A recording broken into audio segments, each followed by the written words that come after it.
Sahana Bhavatu Sahano Bhunaktu Sahaviryam Karavavahai Tejasvinavadhitamastu ma Vidvishavahai. Om Shanti Shanti Shanti.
As students of Vedanta, we are all putting in a lot of effort in studying this subject, even if it is making sure you're here for the class, getting up in the morning, studying, or doing your karma.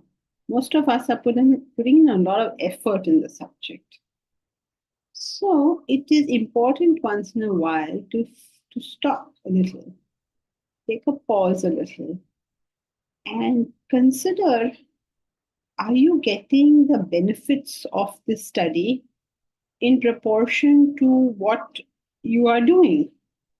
obviously, it'll only be in proportion to what you're doing.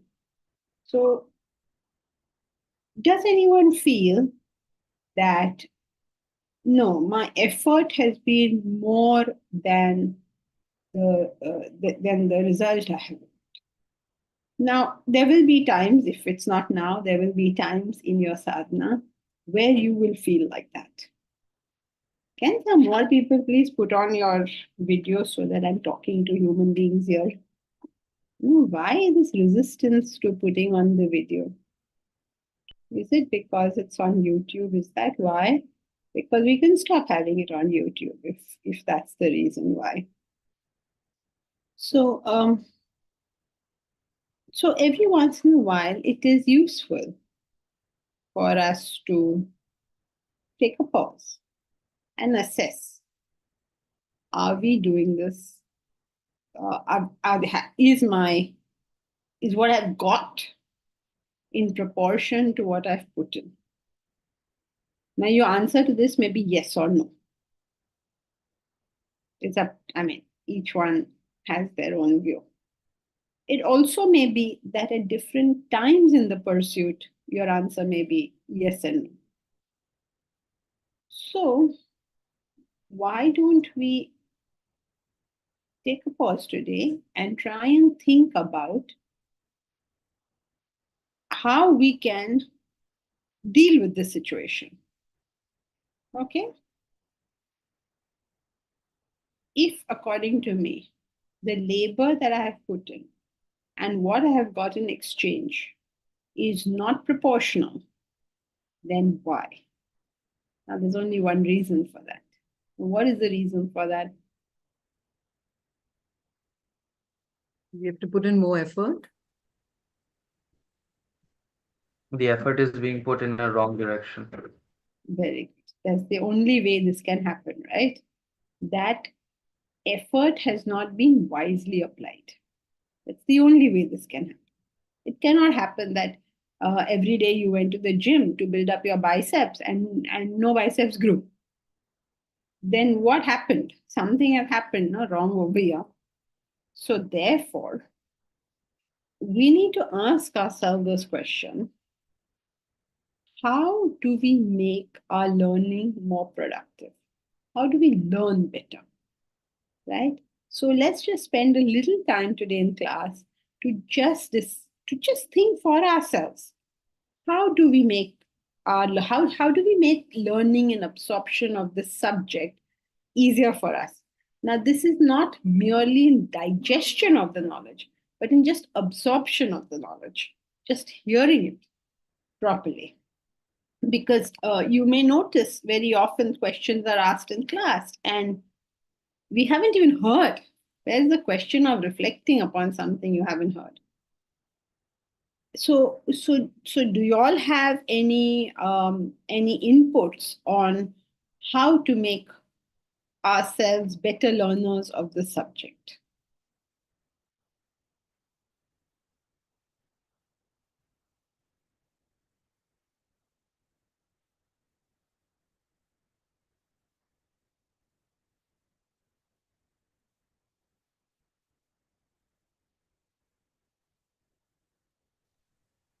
Janki, your only answer will be morning studies.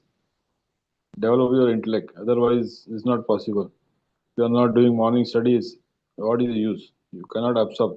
Knowledge will not go inside your brain, whatever. Yes, but the thing, maybe some of us have joined later today, so I'm going to repeat what we did earlier, which is that sometimes you will find in your sadhana that what you're getting out of the sadhana and the effort you're putting in is not proportional. Like you may feel, I put in more effort than the results I have got. So we are trying to understand today, or we're trying to upgrade the way we do this. Each one of us can upgrade. Every human being alive can upgrade. Until you're a self-realized soul, you can upgrade. So how do we? Do we have any good ideas? Of course, I mean, many people may be doing morning studies, but may still feel the same. So the question is, how do we become better learners of the subject? You're welcome to put your thoughts in the chat box also, or alternatively, you can say them, whatever you like. But let us think, how do we become better learners of Vedanta? Now, one thing people can do is actually talk to somebody of authority to kind of help them um, discuss their ideas. It's sometimes we just go in circles in our In our own head. Okay, so speaking to a person who is better versed at the subject so that we don't, um, just continue a wrong thought in our head. Yes, that's right. And also may not just be better versed, could be any of our peers also, because the nature of human beings is different people understand, different people misunderstand different things. So you may have understood something which somebody else misunderstands, and they may have understood something that you misunderstand. And to deal with that, we have what is known as the group discussions, so that everyone can express. And when they express, they're able to either themselves see what was wrong with it, or alternatively, somebody can point it out. So yes, that's correct. So that would be a good way of improving our skill at the subject, which is discussions with people more authoritative, or maybe even peer group, whichever one it is. What other ideas do you have to make ourselves okay? We are not trying to make anyone else a better learner. Each one has to become a better learner ourselves. So what else can we do? If Hariom Janki. Hariom. Yeah, I'm not starting the video. Yeah, the four things I can think of, Janki ji. First is the depth of study and reflection on a few thoughts only. Are we doing that? or it's just the width or the quantity. So therefore, is the absorption taking place? That's number one. And the second is how consistent we are. The third is when it comes to actual sadhana, beyond Gyan Yoga, is our proportion right? Or we are just, it's only Gyan Yoga and reflection and what happens during the rest of the day? Are we aware? and which includes all the four yogas that we've been talking about. And I think the fourthly, which is quite important, are how are our actions during the day? Are we acting on it? Or we just study, we're doing our bhajans and bhakti and awareness, but there is very little action. So I think all four of it, if we do that, probably there is better absorption. Yes. So you're saying reflect a little more on a few concepts rather than going too wide. Be consistent in your study. Make sure you've got your proportions right in the four yogas, and see how you are functioning in the course of the day. If our functioning in the course of the day is not aligned to what you have studied in the morning, then what happens is that you've never done it enough to find out whether it's right or wrong. So your thoughts are going in one direction, and mind and body is going in another direction. When you start doing it, you get it. Like, be unselfish. Suppose you study it in the morning, and then you try to practice it in the day. And then you have a lot of problems because you did it. Then you begin to see that, oh my God, I didn't get this clearly. I remember, sometimes we get over enthusiastic, right, to serve. So Swamiji always talks about giving more.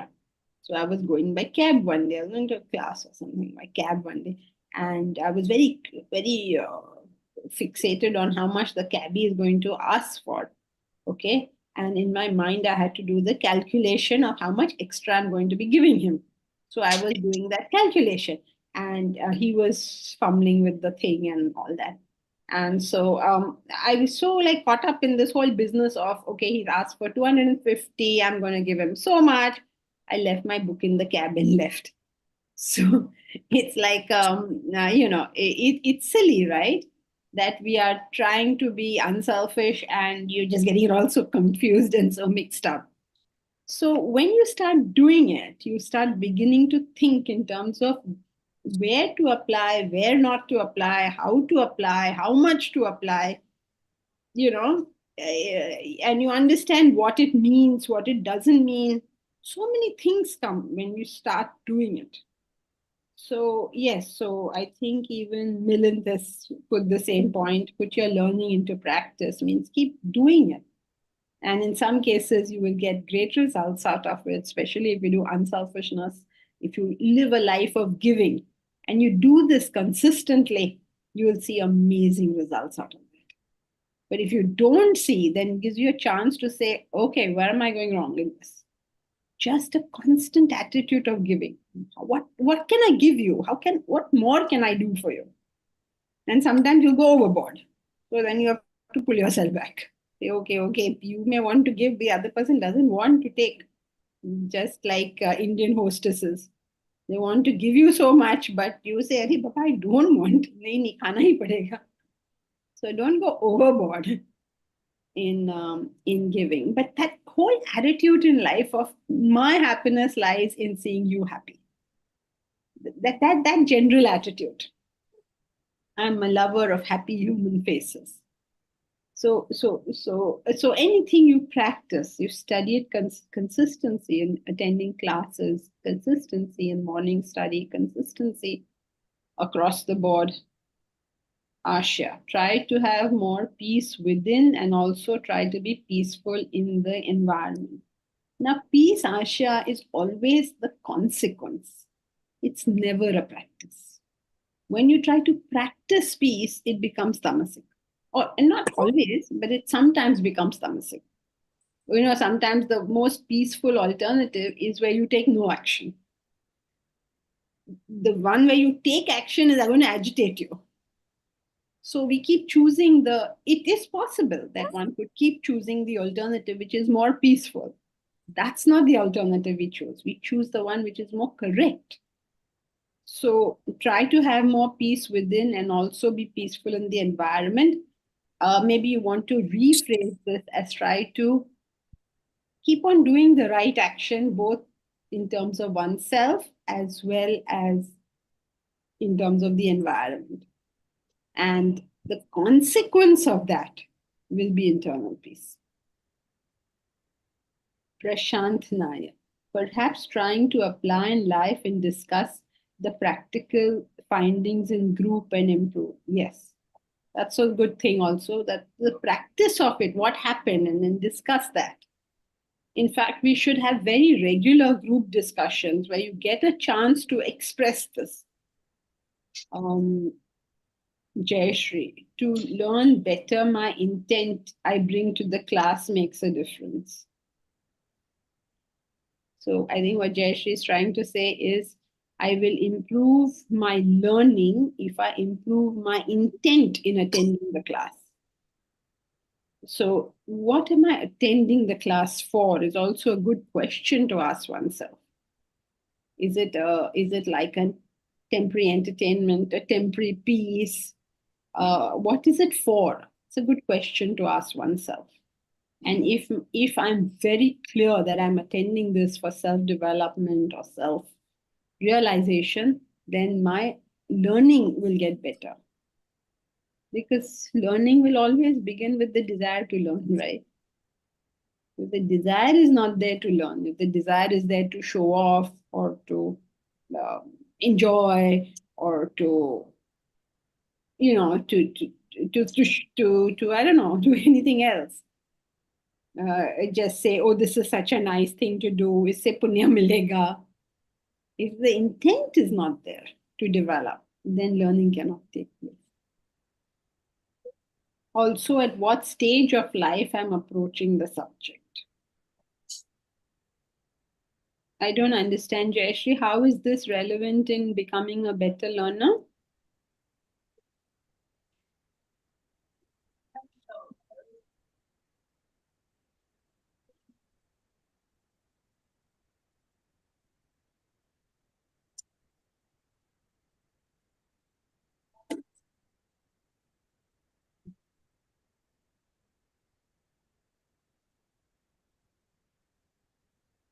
Are you writing? Stage meaning mental stage. Okay, but how is that to do? Means understanding your own mental state. Is that what you mean? Okay. So I understanding. think I think it's related to intent. If I'm coming to the class or to the subject in a phase where I am just looking for answers and it ends there, maybe. So then I'm not in on the path. That's what I think. Maybe it's very phasal. Okay. So if you just want a particular answer, then what happens is you get that particular answer alone, is what Jayashree says. Of course, she has taken this to a different level because she, as long as the person learns, suppose you came with a question and you learned the answer to that question, you've learned. So I think Jayashree's point is you put a cap on your learning when you don't learn more. So you say, okay, and we see that, right? Lots of people come with I want to have a better marriage, or I want to make more money, or whatever in the world. They don't know how to handle some particular thing. They learn it, and that's the end of their learning. So for consistent lifelong learning, we have to up this ante. Then Momita, take notes and refer them after class to summarize. Take 5 minutes. Yes, that's a very good thing, that after class for 5 minutes, just continue sitting there and sort of gather your thoughts on the subject. You can read whatever notes you have, and suppose, oh, I didn't write that point because it was going fast. So you write that point as well. So yes, 5 minutes after class, spend with it. It's fresh, right? One more look at it and it'll sort of settle. These are the, I don't know, windows of extras. By extra, I mean when you do it right there and then, the memory lasts longer. If you do it 2 weeks later, you'll have missed many of the points. Nita Toprani. You must have a curiosity for everything in life. Yes, I think it's the point that you need to want to learn. Otherwise, if you don't even want to learn, the question doesn't arise. Deep Raj, sometimes we need to take pause and analyze if we have a strong desire that is being suppressed. That may lead to frustration. Even in simple things, the mind isn't receptive to knowledge. Yes, that's true. Correct. It's the similar point to what Jayashree was talking about, that if you don't recognize what your mind is doing, so it'll be like pouring water on ulta ghada. Means you are listening to classes, you are studying, but nothing is going in because the mind is not yet open to it. And it's very important to recognize that and decide what you want to do about it. That's an important step to take. Okay, so nothing is going in. I have to figure out what I am blocking out over here. Sometimes our desires are very uncomfortable. So we would rather say that, oh, Vedanta says you mustn't bother about your desires, so I will just ignore it. No, it can't work like that. Desire is bad. I'm just gonna ignore it. I'm gonna say that no, that's useless. It's a desire I reject. No, you can't reject desires. You can direct desires. You can reject them. So sometimes by doing it incorrectly, we suppress it. And when you suppress it, you stop your ability to learn. The whole personality has to flower out. We have to be able to take our desires with us on this journey because our desires are us. The whole journey is about what you're doing about those desires. So you can't keep the desires behind. You are dealing with the desires. And if you deal with them properly, that's when you grow up. That's when the desire falls off. You cannot deal with it incorrectly and expect it to, uh, you know, behave itself. It won't. It's like a child. If you don't deal with the child correctly, the child will misbehave. You have to deal. You have to deal properly. The child is natural. It's an act of God, right? So it's natural. So you have to deal correctly. So yes, Deep Raj. Surinder. You had mentioned have exams at the end of each chapter to check if you've understood the subject completely. Yes, we should do that really. We can do exams. That's a lot of work for the teacher. And it's worthy of doing it only if you all want it. It's way too much work. But should we try that? Shall we have a more organized system where we have exams at the end of something? We can have it at the end of a topic, we can have it at the end of a chapter. We can consider all these things. How many people are going to give the exams?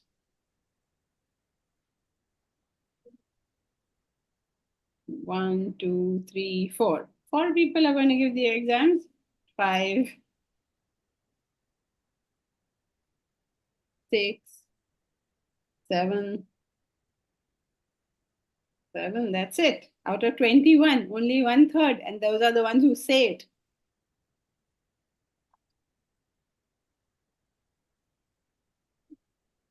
Seven people, that's it. Okay. 8. Roar, okay. No instinctive. Yes, I'm gonna do this. Roar, okay. Kalyan, why are you not going to give an exam?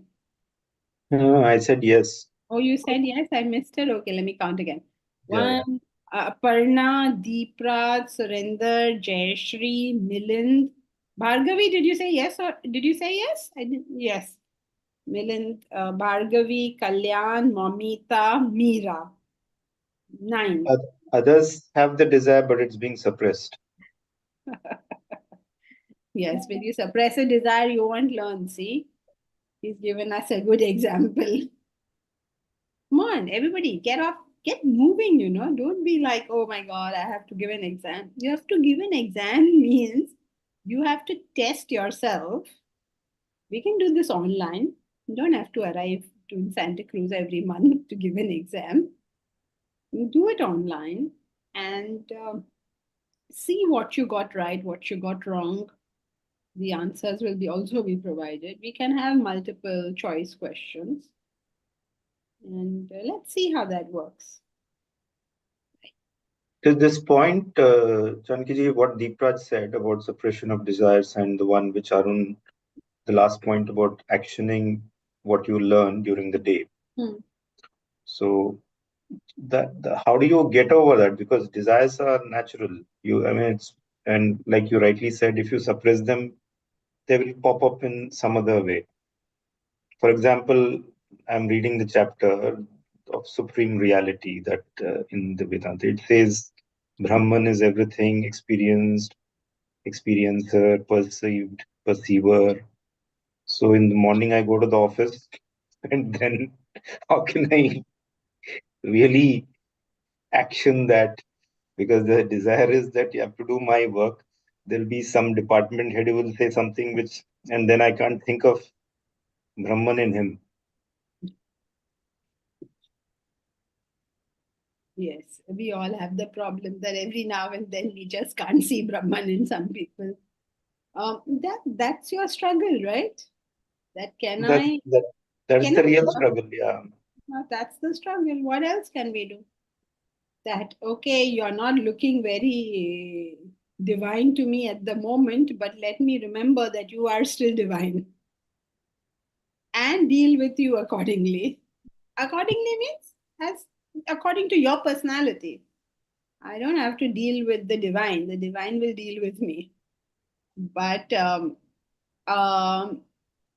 have to deal with you as you are, not as I hope that you will be. Yeah. So And it becomes even more intense as you get to those situations with people who are very close to you. yes, that's true. When your spouse isn't working and you'd want them to, or your child isn't studying and you want them to, or your staff isn't arriving on the scene and you want them to. It is a challenge, no? But it is working with our intellect in and through all these things. It's like constantly engaging the intellect and trying to figure out, okay, this is my situation. What do I do with it? I have options. You have to always start with this. I have options. Let me see how many options I have. Because the nature of the mind is to jump in with it's past in the sense of whatever it has been conditioned to, or whatever it likes, or whatever it has done in the past. It just jumps in with that thing and gives you as an option only things that have been done in the past. That's why, they say out of the box thinking. What is this out of the box thinking? Who put you in a box in the first place? The thing is, if you start just looking at it fresh, somebody is shouting at you for no fault of it. And you say your mind is like, who the hell does this person think he is to shout at me? Okay, this is the mind reacting as it always did. Then you just pause for a minute and say, okay, how many options do I have over here? First option, punch this person. Okay, great option. Number one, punch the person. What else? No, maybe not punch, just shout. Okay, great option. So, okay, shout. Third option, no, maybe say nothing. Okay, that's the third option. How about saying, can we take a pause and discuss this later? Fourth option, think options. I have many options. How do I want to deal with this? So as you keep applying, just as the mind instinctively used to jump in, now the intellect will jump in. Because now that has become your habit. What are my options here when you behave with me in this manner? One great option always available to us is defer it. Yeah, when you hold back, when you hold back from reacting or whatever, passing or judging, then that moment is a huge struggle when you take that decision. Yes, anything we do initially is a struggle, but we have to understand the advantages of simply deferring the decision. Okay, I want to say something really nasty to you, or I want to give you a good reply. Can I give you this reply tomorrow? Can we talk about this tomorrow? Can I talk to you after lunch? And if you feel like you need to really vent, and somebody has treated you so badly, and you really, really need to express how you're just feeling about it, then you have the option to choose somebody who will listen to you vent. But this is not that person. You can go home if somebody in office is just being so stupid and irritating. You can go home and tell your wife, this person is so stupid and irritating and just irritates me, and I want to give up my job because of this person. You can vent with her because she doesn't know the person. She has no vested interest in this whatsoever. And she is ensure that you don't give up your job because of this guy.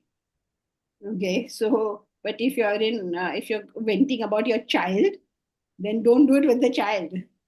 Then find somebody else to vent with. Avoid the mother also, because she may knock you over the head if you talk too much about her child. So you have to know who to vent what with. So it's not like you shouldn't go around expressing your frustration and getting irritated and shouting, but you don't know when, how, where. If you're Can we fighting with your, vent prayer? huh? Can we vent in prayer? Of course. Whatever works. You can tell God, what stupid creatures you have created. Do you have any brains yourself? You can say whatever you want. God won't take you seriously, don't worry. So, but you have to know when is the time to go logically, when is the time for me to let go my emotions. You must know that you have the capacity to choose this. Okay. Then Ajay Kasotia. Contemplate, assimilate in your frame of reference, create actionable, execute actionable, reflect on progress. Yes, you can do all that. That's what we're doing at the moment. We're reflecting on the progress and seeing, is it that what I have got is in proportion to what I have put. So you need to think about that and find something actionable. It's always a good thing to find something actionable. नहीं तो बहुत बातें होती है और काम तो कुछ होता ही नहीं. So find something actionable.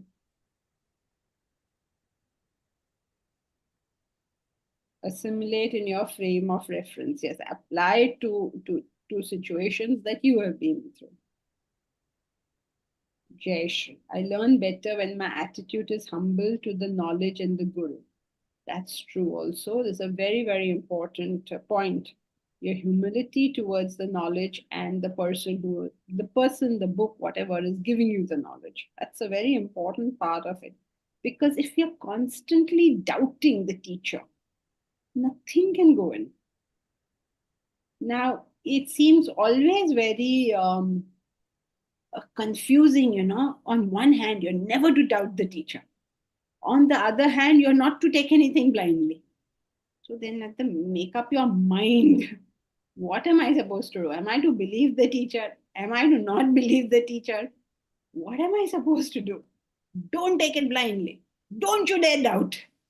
Right? It seems like you're giving me contradictory advice. You have to question, but don't you dare question. Kya karu main? So, can you think about this a little?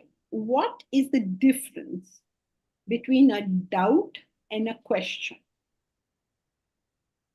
Now think about it a bit. What are the characteristics of doubting? What are the characteristics of a question? Yesterday itself, somebody had come over and they asked me this question that what happens if a very knowledgeable person, you think that person is very knowledgeable, but they give you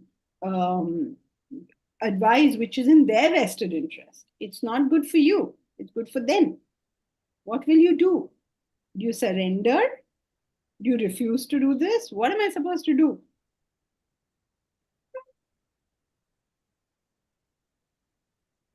What would you say? So it's an interesting idea. Like, what is doubt and what is question? Theoretically, it's easy to understand. Doubt is your mind. Questioning is your intellect. That doesn't help you practically, but at least in the mental framework, you can understand this. So first one is, what is doubt? Doubt is, I am checking the person. Does the person have a vested interest? Is the person anything? If you're checking the person, doubt is like, why should I do that? Who says I should do that? This is all doubt. You don't have, I don't know, you don't have faith in the teacher, you don't have surrender to the teacher, things like that. What is a question? A question is your desire to understand understand. So what are you going to understand? Okay, your teacher or any knowledgeable person, a doctor, for instance, tells you you need this surgery. Anybody, it could be worldly, it could be spiritual. Your guru tells you you need to jump off the cliff. Your doctor tells you you need surgeries, anything. So, what is it that you're trying to do here when you're questioning? You're understanding cause and effect relationships. You are beginning to ask the question, okay, what is it we're trying to achieve? Is this thing going to achieve that? Do we have alternatives of how to achieve that? You're thinking this thing through. What according to me has to be achieved over here, and is whatever is being advised to me going to achieve that? So you're going with the person. I don't know how to put this, but you're analyzing with the person, not analyzing against the person. And if you analyze enough with the person, whatever the suggestion was, it will become self-evident whether this is a good suggestion or a bad one. Because you're figuring it out. What will happen? It's very, very different from doubting. Doubting is a waste of time. Like people will, when you go to the doctor's dispensary and come out, it's very interesting. The family has a problem, they go to the dispensary and they just walk out of the clinic. What is their discussion? He spoke so sweetly, the other one will say, what sweetly? You heard that point. How mean of him to talk like that. None of this has got anything to do with the diagnosis and whether that diagnosis should be implemented or not. It's not like you're thinking practical, but you're thinking like, I don't know what, something all over the place.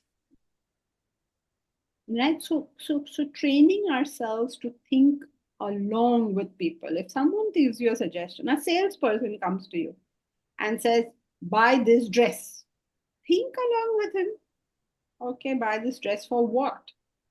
You can wear it when you go to meet the Prime Minister. But I have no plans of meeting the Prime Minister. No, maybe he'll invite you. Okay, for that remote possibility, I don't think I need to spend this amount now. Clear, right?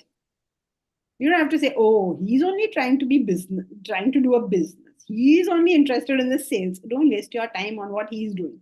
You think about what you have to. So this is a difference in doubt and question.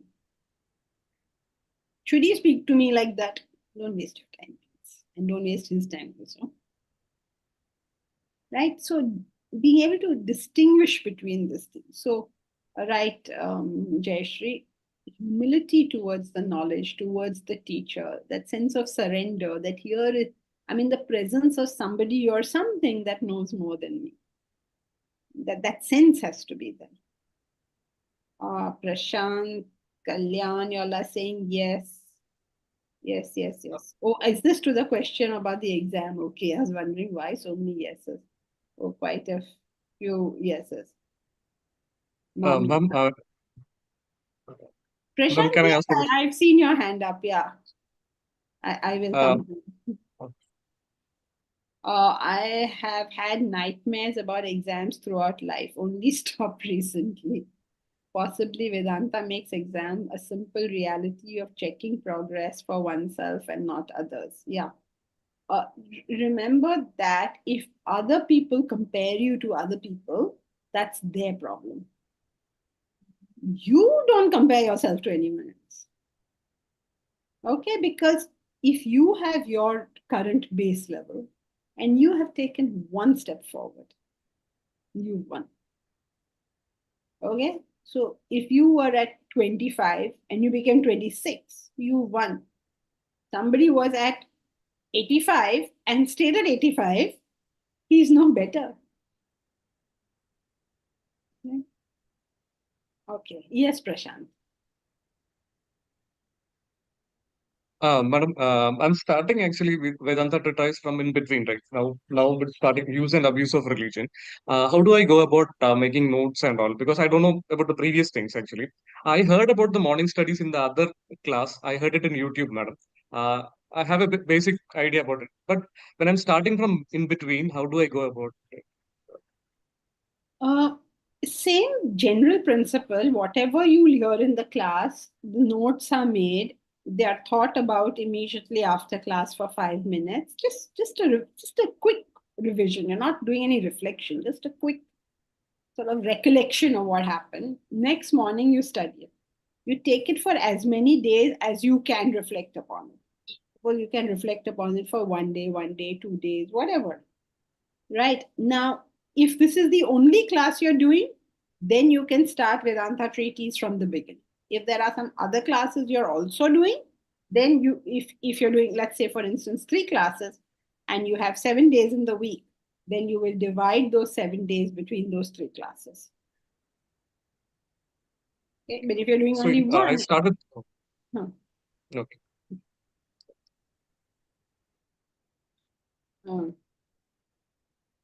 Jayashree, doubt crops from insecurity and is personal, correct? Whereas questioning from learning and is impersonal. Yes, correct.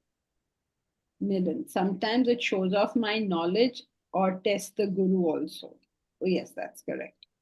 These are the 2 reasons why people don't focus on learning. They either want to show how much they know or they want to test the teacher. Ravi Chabra, the reason fear is reduced or eliminated because one has realized the futility of worrying about the results. Yes, when you're not worried about results, then the fear goes away. Okay, so if you all have no further points on this and have had enough points to think about in terms of how to become better learners and make best use of the time, then we can move on. Obvious other ones, I think you largely covered is karma is necessary. You will find the more karma you do, the more knowledge you will absorb. Bhakti is necessary. Every day, a little bit of time spent in your emotions flowing towards the Lord. Another important aspect is physical exercise. Of course, Arun Sehgal covered all these points when he said do the 4 yogas, but we have become very mechanical in the 4 yogas. We don't even understand that physical exercise is an important marker in how much learning your brain can take in. It's a very interesting thing, and there are many studies. It's always fascinating to read how whatever studies they do, are they agreeing or disagreeing with the principles of Vedanta? In the case of physical exercise, because yoga is one of the 4 yogas, and it is largely physical exercise. So the importance of keeping the body in movement, in exercise, part of the schedule, right? All our retreats, you've seen everywhere, exercise is a non-negotiable because learning is improved with exercise. Another important aspect of learning something is also leaving it alone. You can't overthink anything. You have to know when to quit thinking about this thing. Because there's a very fascinating aspect about how our brains work. It is called passive thinking, where you leave it alone and somehow later on the answer comes to it. I mean, it all coalesces together somehow. So at some point you have to know that, okay, I've thought enough. Now that's it. I close my books. Not like whole day now I'm thinking of the same thing. Not like that. Right? So let's come back to now that we've learned how to learn, let us learn something also. So where were we? We've all studied it in fair detail, I think, for know your Swadharma, understand what the courses are, understand what they're done for, know your own nature, know your own level. And then when you understood this, you find obviously that you can't see the results of religion. You see people killing each other in the name of religion. You see people fighting with each other in the name of religion. How can this happen? You see people spewing hate in the name of religion. How can this happen? Because we've not attended to it properly. If you do attend to it properly, then you have your evolution. A community with such self-developed individuals is the need of the hour. At least one developed individual in a community, any community, will keep that community going well. And hopefully with our university, we will be able to create a of developed individuals, and they go anywhere in the world, they will benefit and they will benefit everybody around them, either through teaching Vedanta or through just living their normal lives. So when this doesn't happen, there's bitterness, hostility, and militancy. It's so sad, right? You have this great tool. And instead of using this tool of religion for the welfare of humans, we're using it to, I don't know what, kill us all. So we'll read the next paragraph.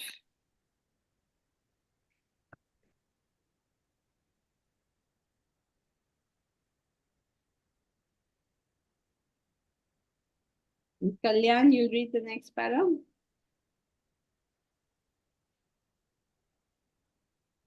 Yeah. Therefore, the gravest problem facing humanity is stark ignorance of the reality, ignorance of your supreme self. Ignorance is the source of endless desire. People, replete with desires, go into the world seeking their fulfillment. Little do they realize that their desires can never be satiated through external pursuit. Ignorance can be overcome only through knowledge, the knowledge of yourself. Yourself is supreme. Realize yourself, you attain enlightenment. Through individual enlightenment, the world shall be redeemed. Yeah, essentially, the para is saying that we are ignorance because our desires sort of camouflage the self. And since we are thinking that desires are the real things to pursue, and because of our lack of knowledge of the self, we are thinking that our desires can be satiated. And only when you remove that ignorance can you realize yourself. Can you give the cause and effect correctly in order?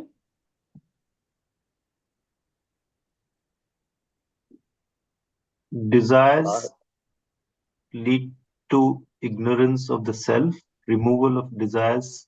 Stop. Is this correct? Cause. Ignorance of the self leads to desire. What cause? Ignorance of the self leads to desires. Correct, Omkar. Okay. Don't say okay, like okay, whichever one, kya farak padta hai. It's very important. What is the point he's making? The point he's making is that the reason we are all suffering is because of the ignorance of the self. This is the reason we are all suffering. And it's not just that we are all suffering. This is the gravest problem in humanity today. So, what happens with this ignorance? It creates endless desires. And then you're chasing those desires. And when you're chasing those desires, you're going off in the wrong direction. So if you're going in the wrong direction, how are you going to find what you want? How can you go to the desert and dig for water? There's no water there. You're going fishing. Where are you going? I bought a nice fishing rod and a nice everything, and I'm going fishing. Where are you going fishing? In the desert. How will you find any fish in the desert? You're going in the wrong place. If you want fish, minimum criteria is there should be a water body. Minimum criteria. But you're going to the desert. So what he's saying is that this is a grave danger. It's the worst danger in today's world. Now, why is it the worst danger in today's world? Because there are two types of problems that exist in this world. One problem is that there are all sorts of external issues, war and climate change and eradication of various species and crime and traffic and all the problems of the world. If you drink a drink, it's bad for you. It'll make you one drink. It's got so much sugar. They call it fruit juice, and they put so much sugar in it that everybody has fallen ill. So externally, lots of power hungry, corruption, weird stuff going on in this world, right? I don't need to tell you what are all the problems in the world today. That's one set of problems. Second set of problems is our own lack of harmony within our own hearts. The second set of problems, which is to do with me. I can't get along with people. I cannot, I don't know how to handle my money. I don't know how to handle my body. I don't know anything. All these problems have a common root. It is in the ignorance of the self.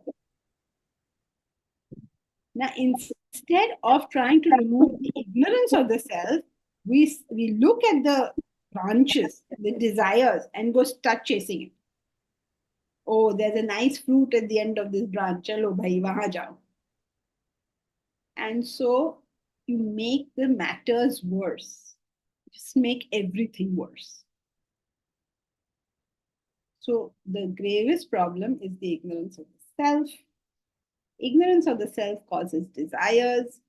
Desires are like, there's a very sort of imagery about this, that there is a horse or something, and a light is tied to his head in front of him. And he finds that light very attractive. And he keeps following that light, and then he comes to the precipice and falls down. It's a very interesting sort of imagery. Because that which you are hunting for is on you. Where are you going? You stop, that light is with you only. What are you chasing? But you will chase something, believing it is external, and fall down a precipice. So it's the gravest problem, because if you think about it, what is the worst problem a person can have? Worst problem. Unfulfilled desires? Okay, maybe that's a problem. Worst problem. Okay, suppose I want to buy a Mercedes. I don't get a Mercedes. Okay, I have an unfulfilled desire. Is this the worst problem I could have? What's the worst problem I could have? I don't have the money. Well, I don't have the money. One person doesn't have money. One person is in a terrible accident and has lost both his legs. So which is the worst problem? What is the worst problem that you can have? Health issues? Somebody has health issues, but somebody else has got stunted growth. Wrong desires. Don't know that you have a problem. So, say that again. Not knowing that you have a problem. Well, not understanding that there is a problem. That is the worst problem you can have. That is, suppose I have tuberculosis and I don't know I have tuberculosis. That's a far worse problem than any other problem, because every problem I have, I can think of a solution. But when I don't know that problem is there, now how am I going to ever solve it? So the worst problem is the unknown problem. is the problem I don't know about. So the Janki problem ji? I don't know about in this world is the fact that I don't know the self. That's my worst problem. And I don't care for it. Yeah, Deepraj? So you said both the external issues and internal issues stem from ignorance. But say animals are not, they're also ignorant of the self, but they don't seem to have external problems. They have external problems. The deer is being chased by the tiger. The tiger is not being able to catch the deer. They have external problems. But that's their life. I mean, they don't see anything wrong with it. Everybody else's problems always appear like that to us. Ask the tiger, are you enjoying life? He'll say what to do. Nowadays, these deer become so fast, it's so tough to catch them. आजकल के deer को देखा है? What will that deer say? Oh my God, these tigers, they're always roaming around. We can't even sit down 2 minutes and have a conversation with my wife. I've been trying to tell her कि वो जाकर वहाँ का grass लेना है. Can't even tell her these tigers are always there. No, but they don't have like, they don't say, oh, like हर रोज एक ही घास खा रहे हैं, कुछ और टाइप का घास मिले तो अच्छा रहेगा. They don't have problems like that. No, why are they roaming all over the place? कि different मिलेंगे उनको. But then you can't say, oh, see, he doesn't have a boss over his head. Now everybody has a type of problem. Roj ka ghas. I don't know actually. I haven't made friends with the deer, so I'm not sure how many kinds of grass they like. But they will have their problems, right? Like we don't know what we'll say. Look at you, look at Deepraj. He has no problems. He's enjoying student life. You will look at Momita and say, "What Momita has no problem. She's just enjoying living in Mumbai." Momita will look at Aparna and say, "Oh, what problems does Aparna have? She's living a nice life. And she's only 1 hour from the university plot. How lucky." Anything, दूसरों का, the grass is always greener on the other side. Okay, chalo. So that's it for today. We will continue next time. Does anyone have any announcements? Any announcements?